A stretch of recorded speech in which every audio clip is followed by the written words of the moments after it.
Je crois que j'aurais voulu être peintre et que je n'ai malheureusement aucun talent pour ça.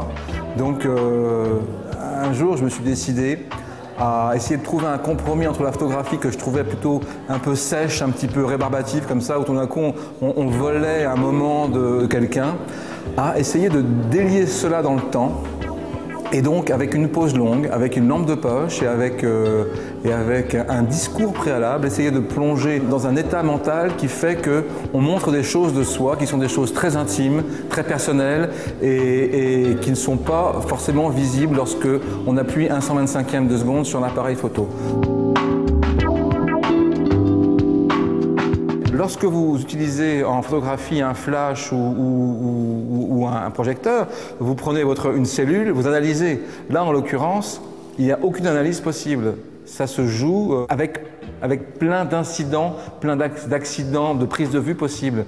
Et c'est ce qui fait toute la richesse du procédé. C'est que tout d'un coup, il y a des tas de choses qui nous échappent. On essaye au maximum de cadrer, et puis il y a des accidents. Cette femme tenant son portrait lorsqu'elle avait 18 ans, en fait, bizarrement, les chiffres se sont inversés. Quand je l'ai rencontrée, elle en avait 81.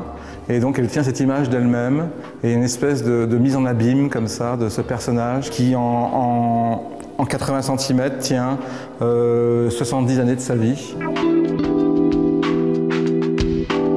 Comme avec la lampe de poche, j'essaye de distendre le temps. Là, tout d'un coup, le temps se distend de par les photographies et il y a non plus 2-3 minutes, mais 70 années qui, quelque part, à l'échelle de l'éternité, ne sont rien.